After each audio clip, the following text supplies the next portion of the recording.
On tonight's Wales at 6. As Rayner resigns, will Labour's woes have an impact on the party in Wales as it prepares to fight for its life in next year's Senedd election? Also on the programme, Fiam was meant to be celebrating when an e-scooter explosion like this left her fighting for her life. She wants to see tougher laws to protect the public. Plus, a homecoming for Geraint Thomas. The Welsh cycling legend prepares to say goodbye to the sport where it all started. And join us on the North Wales landmark Bangor Pier, which set itself an ambitious £40,000 worth of fundraising to raise in 3 months. They managed it in less than a month.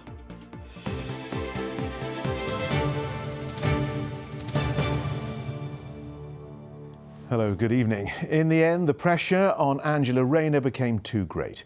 By lunchtime, she'd resigned as Deputy Prime Minister after the UK government's own ethics advisor found she breached the ministerial code.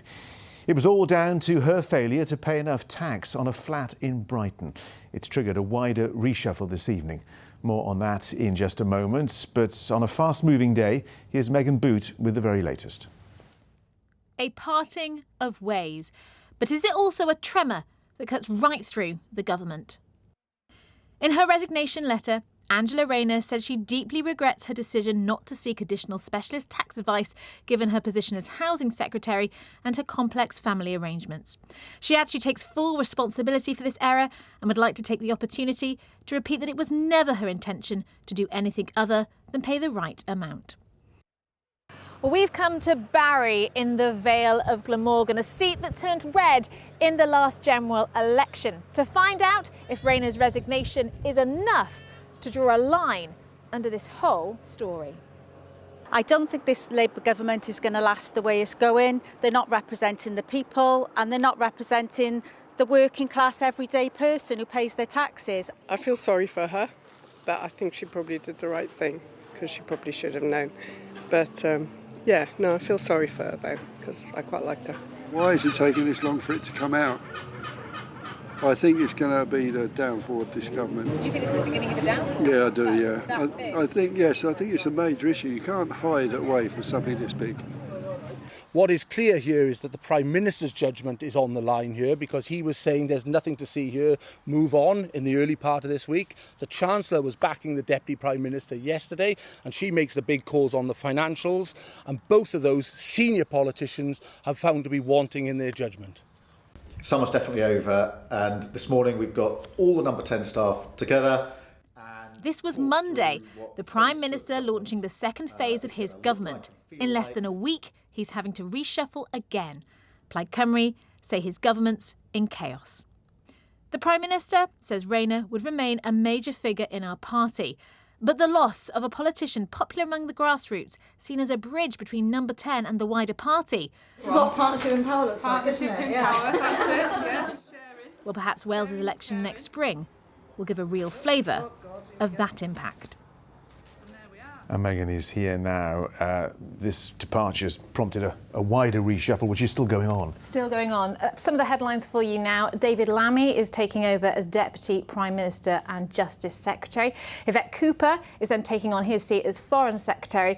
And Shabana Mahmood is now going to be Home Secretary. Now, no news yet whether any Welsh MPs are going to get a call-up or even if Welsh Secretary Jo Stevens will remain in her post. Now, losing the Deputy Prime Minister across the UK isn't going to help Labour's efforts to hang on to power in the Senedd next year.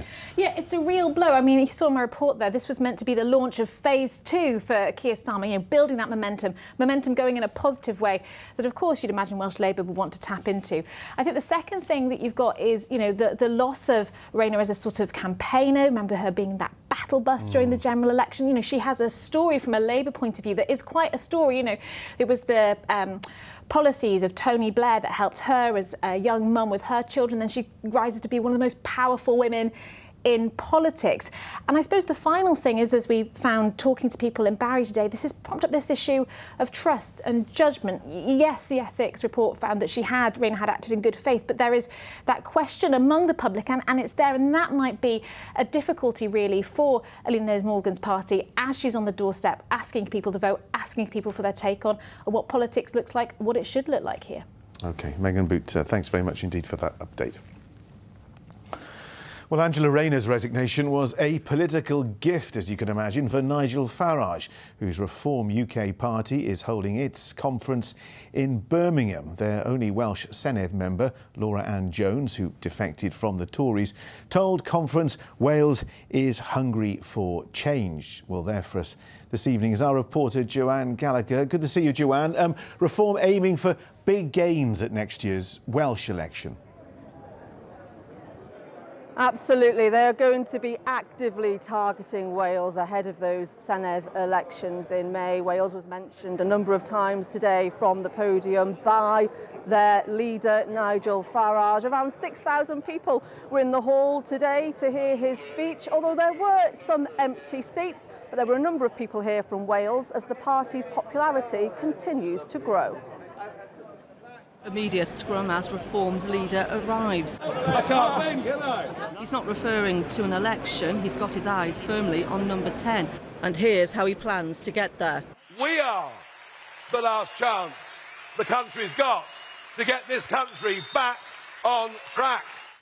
But before any Westminster elections, he's got to persuade voters in Wales to transfer power to them. And he needs more politicians like MS Laura Ann Jones to take centre stage for that.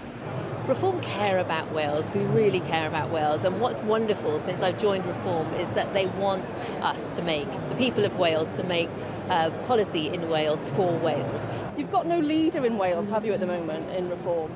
We haven't got a leader in Wales, but does it matter? People only care about what we're going to deliver for Wales. Could it be you? Who knows, I'm not going to rule anything out at this stage. Nigel Farage has certainly proved to be quite the draw here today, with people travelling to Birmingham from across Wales. But with Senedd elections just around the corner, what is it about the party that attracts those Welsh voters? What can Reform do for Llanelli? Because their policies are very broad stroke, aren't they? Yeah, well, in a sort of general elections mode, the national policies for the economy make sense for Llanelli, because Llanelli is just a microcosm of what's happening all over the country. For me, it's the party of, I know it sounds really cliche saying it, but common sense, and I'm voting on policies, not ideologies. I want to make the country a little bit better than what it is right now for my children. I think now's the time for change. We've got the longest waiting list for the NHS. Our education system's failing. I'm not hearing immigration coming up amongst many people here who are Reform members in Wales. Is that because it's not something you're concerned about, or have you been told not to mention it? No, of course not. I mean, immigration is clearly one of the biggest issues throughout the whole of the UK at the moment. For those here today, it's a thumbs up to what they've heard. Now, the conference continues until late this evening, although people are starting to leave already, and then the delegates are back to do it all again tomorrow here inside Birmingham's NEC. Nigel Farage, the leader, touched the stage at 1 o'clock today. That was a few hours earlier than he was expected, as he was jumping up on stage just after Angela Rayner's resignation. He had a huge round of applause when he brought that up. He spoke to delegates, he spoke a lot about the need to change. When you dig a little bit deeper and you speak to people here about some of the policies of the Reform Party, many couldn't really specifically say what they were, but they were all in agreement that they wanted change. They want to see change in Wales, but of course they are members of the Reform Party. But there is also some protest here this evening. Just behind me at the NEC, there are people here who are saying that Nigel Farage isn't welcome. We shall see what happens in Wales on those Senedd elections in May. OK, Joanne Gallagher in Birmingham, thanks very much indeed. There are warnings tonight about the rise of lithium battery fires after Welsh fire services say they've responded to more than 200 incidents in the last 5 years. Ness Jenkins has heard from 2 victims in Blaenau Gwent who say tougher regulations are needed after their e-scooter batteries exploded. What was supposed to be her Hindu of dreams left Ffion Pryston from Blaenau Gwent fighting for her life. She was in a nightclub in Paris when an explosion tore through the building, with a section of the wall crashing down onto her head. The next thing I remember is waking up on the floor and just seeing like a big circle of blood. Did you have any idea at that point what had gone on at all? No idea whatsoever. Ffion later learned that the explosion was caused by an e-scooter and its lithium battery had overheated and caught fire. It meant Ffion had to have emergency surgery and was in hospital for nearly 2 weeks. I had 2 deep lacerations to my head, 3 cuts on my face and a bleed on the brain. So there were serious injuries? Yeah, yeah. Ffion's accident might have happened in Paris, but e-scooters have surged in popularity in Wales too, although they are currently illegal to use on public roads. But for the MP for Newport East, their prevalence on our streets calls for updated legislation to keep the public safe. The usage has exploded, but the legislation just hasn't kept pace with that. There's some work being done by the Office of Product Safety to produce guidelines for the battery manufacturers, so that's been done. A UK government spokesperson said they take the risk of e-scooter and e-bike fires seriously and require all products to be safe before being sold. Despite the accident, Ffion made it to her big day. She was still feeling lightheaded and needed help to walk, but it was the first step in rebuilding her life. It was perfect, really. There was lots that were different to how it should have been, and it was just really emotional. Hopefully this doesn't happen to someone else. For many, e-scooters are seen as the latest trend, but for people like Ffion, they also highlight the potential dangers and fire risks associated with them. Ness Jenkins, ITV News. And you can see more on that on Wales This Week tonight here on ITV1 at 7 o'clock. Well, it's good to have your company. Still to come, Ruth is here with the forecast. Hello there. Yes, the weekend, of course, is just around the corner, and the weather, well, it's about to remind us that autumn is in the air. But I do know just the person to bring a little joy this evening. Over to you, Rob. Well, at least we can give you one of Wales's best views. But yes, join us here on Bangor Pier for a bit of a celebration in human nature. They wanted to raise £40,000 in 3 months. They only just went and did it in less than a month.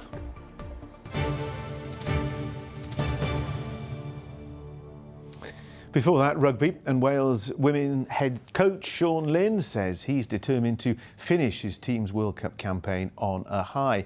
His side have endured a torrid tournament, as you recall, with 2 heavy defeats so far. They take on Fiji in Exeter tomorrow, and there for us this evening is our reporter Matt Southcombe. Matt, dare I ask, what's the mood in camp?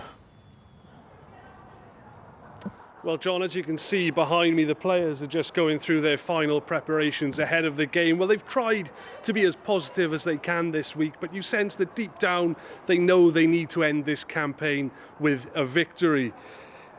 For different reasons, there's a lot riding on this game for both teams. They're already out of the tournament, we know that, but if Wales end with 3 straight defeats, then it will be a disaster. But for Fiji, playing at this level on this stage means absolutely everything. A little bit emotional because this is the last time we'll be together as a team, and Overcome with emotion, just really want to thank the girls for showing up every day. Alfreda Fisher will captain her country against Wales tomorrow. I know it's been a tough few weeks of training. This might be a dead rubber, but be in no doubt over what this means to the players. For Wales, ending the tournament on a high is crucial. Qualification for the knockout is gone, so what are you playing for? Pride, and actually a good performance. I don't think we've had consistent performance throughout the both games, so if we can get a good performance, then I say it all the time, if we get a good performance, we stick to our process, then that result will follow. I think we are, as a squad, really, really excited to go out and do that on the weekend and prove not people wrong, but ourselves right. Adding spice to the final fixture is the presence of Johan Cunningham in the opposition coaching box. He left his role as Wales head coach after last year's review into the chaotic contract negotiations. But the Welsh Rugby Union always maintained that he resigned for purely on-field reasons. What happened with Wales has happened, and I learned a lot from it. I loved my time at Wales. We had some success, and I look back with fond memories. Just wondering how the players felt about Johan when he left the role. Yeah, it was, difficult time, difficult period as well. So I think, yeah, that's probably it. But the difficult times are not behind Wales. Defeat tomorrow would be their 9th in 10 matches this year. It looks like both teams are going to throw the kitchen sink at each other then. So I really do think it's going to be a brilliant battle this weekend. And I'm hoping we'll come up on top. But I've asked the girls to come off crawling. So whilst Wales's fate at this tournament has long been sealed, another defeat tomorrow would still be damaging. Well, as training here winds down, I think it's important to add some context. In the history of the Fijian women's rugby team, they have played 45 test matches. Now, in the Wales's 23 tomorrow, you have Gwenllian Pierce, Caris Phillips, Alex Callender, Bethan Lewis, Kira Bevan, Hannah Dallavalle, Jazz Joyce and Lisa Newman, who have all played more than 45 test matches. So a bit of context there. And I think I was speaking to Johan Cunningham earlier this week. He says at times you don't realise how lucky we are in Wales with the facilities that are available to our women's side. He said in Fiji there's a constant battle just to find a pitch on which they can train. Now Wales, of course, have had a difficult few weeks, but they can salvage some pride from this tournament. It was a damaging opening round defeat to Scotland, and last week was a free hit against Canada. Sean Lynn has challenged his players. How do you want to be remembered as you exit this tournament? Because Wales will be exiting this tournament this weekend, but it's the manner of that exit that is now important. If they win, it will soften the blow somewhat, but 3 defeats in a row at a Rugby World Cup is going to be difficult to swallow. OK, let's hope they can pull something out of the bag. Matt Southcombe in Exeter, thanks very much indeed. From rugby to cycling, and Geraint Thomas is set to bid farewell to the sport on Sunday at the conclusion of the Tour of Britain in Cardiff. Our correspondent Richard Morgan's outside the castle where fans will descend over the weekend to watch the race's finish line. Good to see you, Richard. He'll be remembered as one of the greats of the sport, won't he? Certainly, John, one of the greats of Welsh sport altogether, I think it's fair to say. That image of him standing on the podium in Paris at the Tour de France in 2018, draped in the Welsh flag, is one that's set to go down in national folklore. And so it seems fitting that Geraint should end that illustrious career here at Cardiff Castle, where he enjoyed another memorable moment. As homecomings went, this was special. Just weeks after winning cycling's biggest prize, Geraint was back where it all began, in front of an adoring Cardiff crowd. I think that's one thing I'll always remember is that homecoming. I didn't know what to expect really. I thought there'd be a few people out, but the amount of people that were there was insane, and it really hit home how much it meant to other people, which I never really thought about. I always found quite surprising that people I'd never met were just so happy to see me do well, as much as myself and my family and friends really. And how well he did. The first Welshman and only the 3rd Briton to win the Tour de France. And the other achievements: double Olympic gold, Commonwealth Games gold for Wales. Through it all, a humble hero, happy to be remembered as a team man. Just someone who always gave it everything really, and always was there for his teammates as well as myself. Loyal and just didn't overthink anything really, just got on with it, cracked on. On Sunday, he's set to end his career where it started, with a special message for his Welsh fans. I just want to say thanks for all the support. It's just been unbelievable throughout the whole of my career really, and the amount of Welsh, British flags out there on the road supporting me wherever it is. People back home watching on the telly or on social media or out on the side of the road. Really do appreciate all the support, so I just want to say massive thanks and diolch, and it's been emotional. Well, unfortunately, I don't think Geraint is going to finish that career with a victory. Looking at the Tour of Britain leaderboard, it seems the time may have come for some younger British talent to enjoy their moment in the limelight. But it's hard to underestimate really how seismic an impact Geraint has had on cycling in Wales.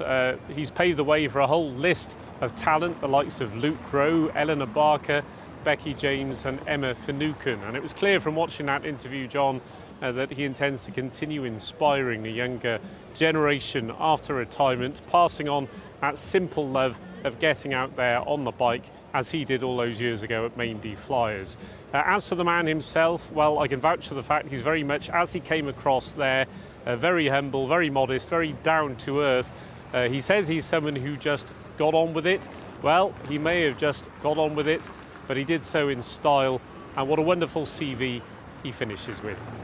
Indeed, Richard Morgan, thanks very much indeed. It's weather time now. Ruth is here with the latest ahead of the weekend. It's all eyes on you, Ruth. What can we expect? No pressure. No. Yeah, I'll do my best. A taste of autumn is on the card, shall we say, which basically means wet and windy. But before we get into all of that, we have a tale to fill you with cheer. One of our most well-loved landmarks, Bangor Pier, is in desperate need of funds to repair it and make it safe. And a few weeks ago, an appeal was launched for help. And Rob is there for us this evening with some, well, frankly, some very good news, I believe, Rob.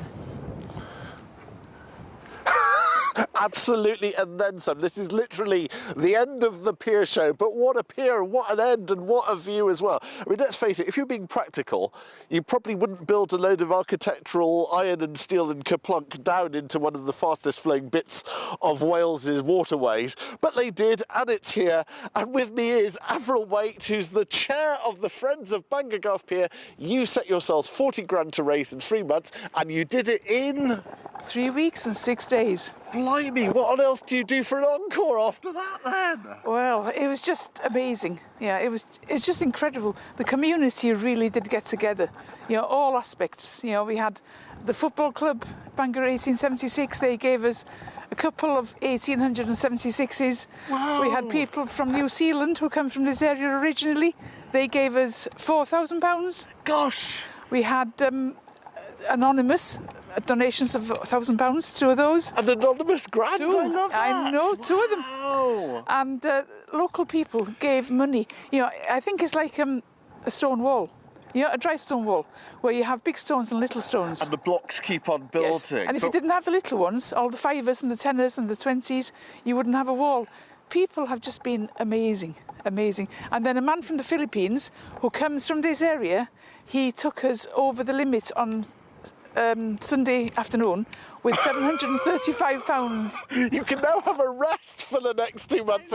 Well done, our Avril. Right, off we go to find Vanessa. Vanessa, I've been reading all the plaques on the benches here, and I love there's one that says my bit of Bangor. To so many people, this is their bit of Bangor, isn't it? It's so loved by the people of Bangor, and also people like me who've moved into Bangor, or students who came to university at Bangor. Everyone loves the pier. Yeah. I mean, it knows how to show off. Look at that view out there exactly. tonight. Why wouldn't you love the pier? And the virtue of, we're going to have a beautiful sunset, but for so many people, this has been the place they've seen their beautiful sunsets from, isn't it? Absolutely. I mean, and people have courted on the pier, got engaged on the pier. You all romantic. Yes, had their wedding photos on the pier. I love it, Vanessa. Well done. Take the next 2 months off. That's an order. So there we are. Anyway, from one of Wales's most spectacular views, there is no bad side to Bangor Pier here. It's back to a fairly landlocked studio. Rob, I knew we could rely on you to bring a little bit of cheer this evening. Rob, thank you. Great stuff. I have to say, when I was leaving the house this morning, it definitely felt like autumn. Yeah, it's a bit of a gear change. Rob's brought all the cheer, and I'm going to bring it crashing back down now, aren't I? But yeah, it is April. April? Gosh, blimey, it's been a long week, isn't it? It's autumn, and that, of course, means that the weather is looking really rather mixed as we head into the coming weekend. No April showers, I can promise you, autumnal showers, and they're going to be quite heavy. So possibly a few of those showers over the hills and mountains through tomorrow. If you're heading into the mountains this weekend, just be careful. And then I'm afraid it does go really downhill, and awful lot of autumn showers on Sunday. And you can see all of this playing out actually on the bigger picture. It's all thanks to a swirling mess of low pressure that effectively works in through late Saturday and then into Sunday. And that really sets the tone then for much of next week. Relatively decent temperatures over the weekend, but the temperatures next week are going to feel quite chilly as well. And a little heads up that once all of that wet weather is cleared through Sunday afternoon, Sunday evening, eyes to the skies, because there's going to be a total lunar eclipse visible for about an hour and 20 minutes at 7:10 in the evening. It's when the Earth gets between the sun and the moon. It could be quite spectacular, unlike the weather. Today sees sunshine, sand and a spell of bamboo rafting. TUI sponsors ITV Cymru Wales Weather. Weather-wise then, it's not a bad end to the week. We've still got a few spots of patchy rain and drizzle, but these will tend to fizzle out by the time we get to the end of the night and the early hours of tomorrow morning. So we end the night on a dry note, clear skies, temperatures inland dropping to single figures, but general lows of around 13 or 14 Celsius, so perhaps not as cold as it was last night. We could see a little bit of mist and murk gathering through the valleys as well. And the breeze will start to pick up by the early hours. And this breeze is going to be key because even though we could see gusts of 20 miles an hour through tomorrow, it's a southeasterly airflow, and that's effectively bringing in milder air from the near continent. So despite the fact we could see cloud from time to time and maybe a spot of drizzle over the hills, the temperatures are going to feel just a little warmer than today, highs of 22 or 23 degrees. So Saturday is shaping up to be a very decent day despite that keen breeze. As we head through Saturday night then, the cloud will start to build. Again, the breeze will remain strong, but you can see rather ominously out across parts of Ireland, there is a band of cloud and rain that will start to work its way in our direction. So don't get caught out. A decent start to Sunday, but it will go downhill quite quickly. And I think the best way of putting it is it's going to turn very autumnal.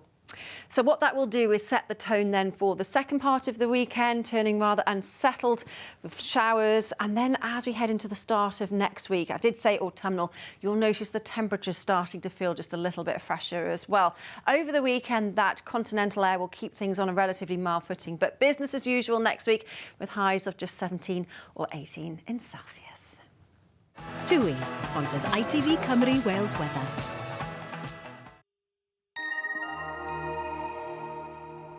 I've got a whole gallery of people and newsroom now teasing me about April showers. I will not say April, it is autumn. I'm going to go home. That's it. Ruth, thanks very much indeed. That is all from the Wales at 16. We're back next week. Hope to see you then. But until then, from all of us on the programme, thanks for watching.